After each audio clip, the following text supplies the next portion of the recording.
receipts. Okay. Can you share the government's game plan as to how will we achieve this increase?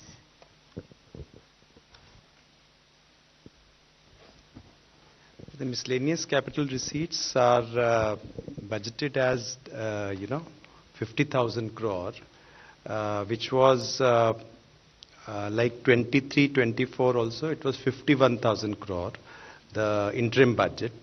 Now it's 50,000 crore, 24-25. And, this combines with all kinds of receipts, which are otherwise disinvestment receipts, asset monetization receipts, and other kinds, which will be clubbed with that. So this budgeted figure is 50,000 crore.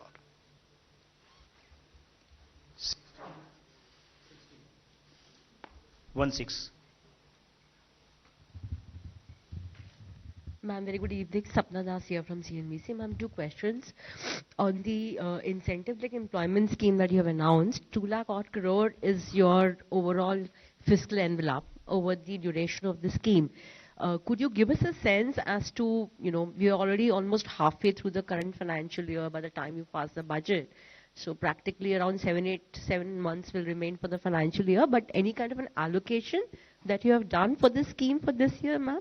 One is that. And ma'am, just a corollary also on the miscellaneous receipts question, though not very much part of this budget, but nevertheless, ma'am, government had a very, kind of a bold privatization program.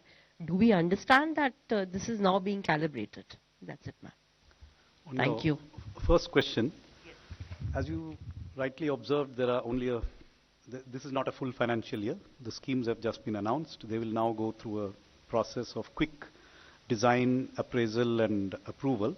However, budget provisions have been made for these schemes, partly in the Ministry of Labour and Employment and partly in the Ministry of Corporate Affairs for the internship scheme. So from memory, I can be corrected. I think it's 2,000 crores has been provided for the internships in the Ministry of Corporate Affairs and about 5,000 crores has been provided in the current year in the Ministry of Labour and Employment. But we stand committed to funding them fully to the extent that may actually be required. These are just very rough estimates based on how much time it might take to kick off. On the miscellaneous capital receipts?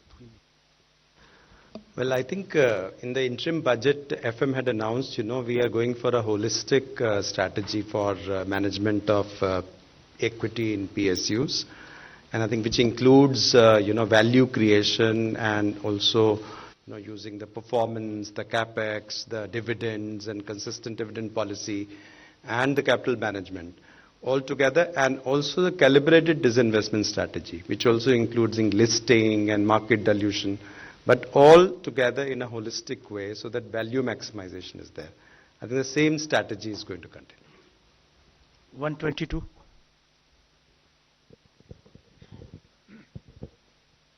Hi, Rishabh with NDTV Profit here.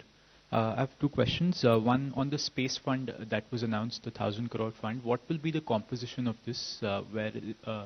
Which will be the nodal agency and what sort of startups will the government invest in? And on the NPS, you also mentioned that the NPS committee has made progress in the speech. Could you elaborate a bit on that?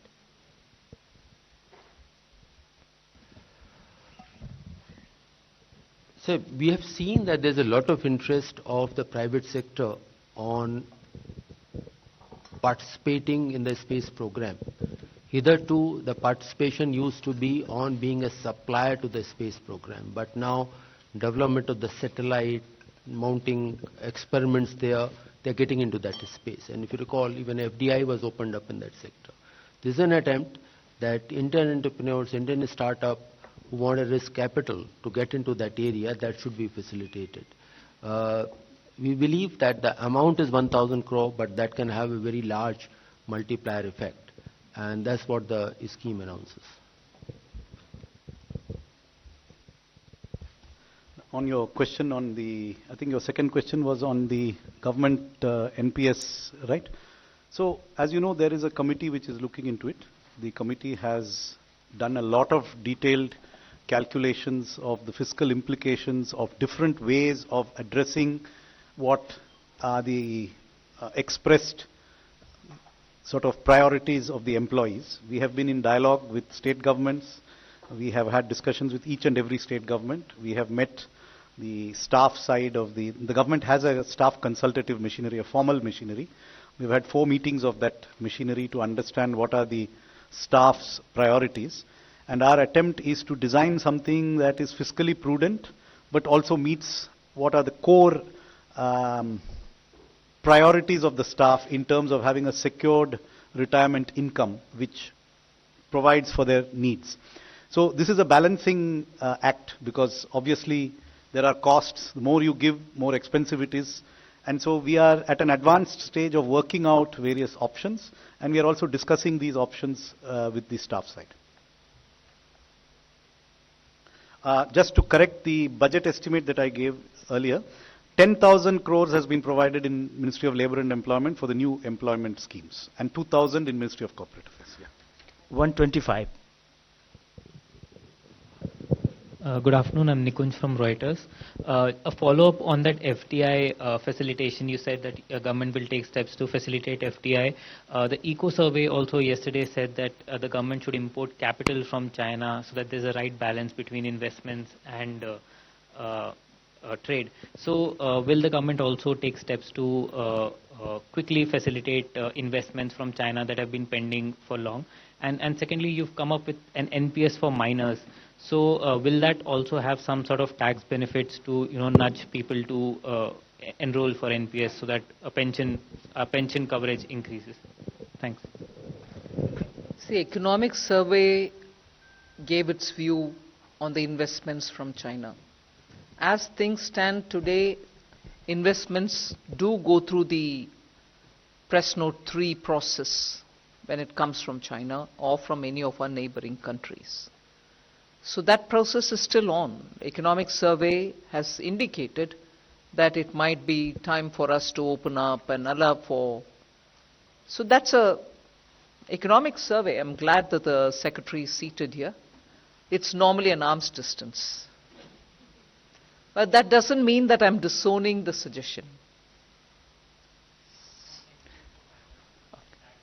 You want to say? 10. In general, as you can see, our aim is tax code simplification and not complication. So beyond that, I don't have anything specific on that. But the general direction of travel is obvious.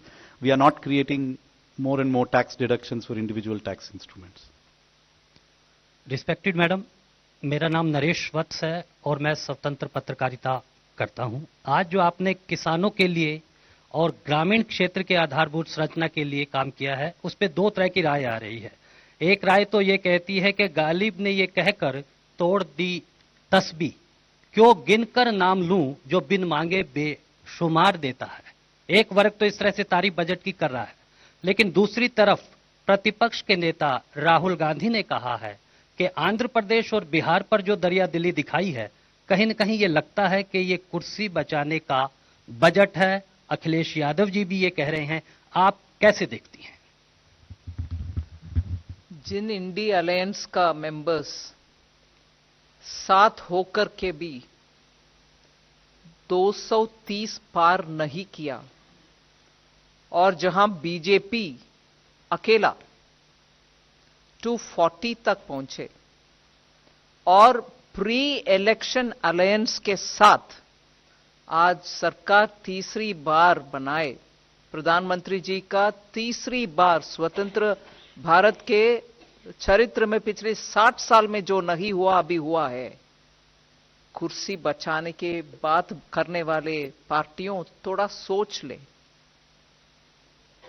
उनके alliance 230 कुल मिलाकर कितने पार्टियां थे? 25, 26 पता नहीं, मैं गिनी नहीं, बट इंडी 37 पार्टीज कुल मिलाकर के 230 पार नहीं किया और वो बोल रहे हैं कुर्सी बचाने के लिए। जब प्रधानमंत्री मोदी जी तीसरी बार प्रधानमंत्री बने और देश के लिए इतना घोषणा भी कर रहे हैं जिससे भारत देश का हर राज्य सामने आए, डेवलप हुए, और 1.50 लाख करोड़ इस बार बजट में स्टेट्स के लिए हम दे रहे हैं बिना इंटरेस्ट 50 साल के लिए फ्री। फाइनेंस कमीशन तो हमारे उनके सजेशन में इसका जिक्र तक नहीं किए, हम ही कर रहे हैं स्टेट्स के साथ काम करने के लिए। हर स्टेट का उनके अपने अपने प्रोजेक्ट्स जो प्रोसेस के चलते हुए आता है, उन सबको हम मानते हैं और जरूर उनको जो फाइनेंस करना है वो हम करेंगे। मगर जिक्र इसलिए नहीं किया बजट में, कुर्सी बचाने। जब उनका टोटल को एक और बार चुनावी सीट जो जीते हैं वो 101 और बार उसको गिनकर देख लें, 237 पार्टीज कुल मिलाकर के, कुर्सी बचाने वाले बात बोलने का अर्हत अधिकार उनके पास नहीं होता है। 121. Ma'am, Meghna Mittal from Money Control. In the union budget, you have announced financial support to MSMEs for shift to clean energy and also a new mechanism for credit so that they do not go into stress and they do not turn into NPAs. Any details on that? I'm so glad you asked this question. I'm really glad because this budget, and I don't want to say it because I've presented it, I'm so grateful that the Prime Minister looks at every sector and says, what are we doing for them? What are we doing for? This has been his approach always. But this time around, we've spent a lot of time understanding also from those stakeholders who had consultation with us pre-budget. And MSME's request it has been for now several years that when they reach the SMA 1 stage itself, they get to be very, very tensed because banks stop their finances, meaning banks no longer lend to them. They are stressed as it is.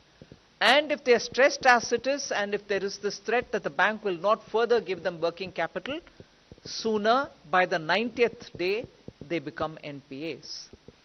In order to give them a good workable solution, and I'm indeed grateful to this entire team of secretaries here, they spent a lot of time also talking with RBI to see how best we can address this issue.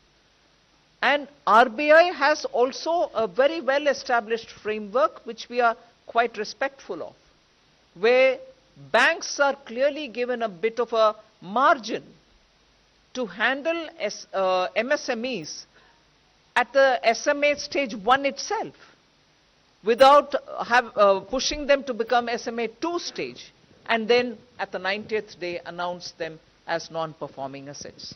So what actually has happened now, having discussed with the RBI, is that we'll provide them with a fund which will help them to have some kind of government guaranteed liquidity, or the banks can then, on the basis of the guarantee being given, on the back of the guarantees which are being provided by the government, lend them working capital and keep them moving. And if they restore themselves, they're going to be better off. So on this principle, I'll certainly ask you or Vivek to speak and explain it to you all.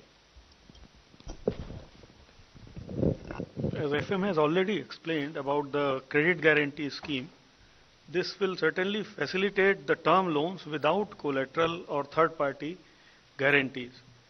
Then new assessment model for MSME credits, which will be based on their digital footprints and the kind of payments they are making, such as their PF contributions, salary payment, and other transactional data.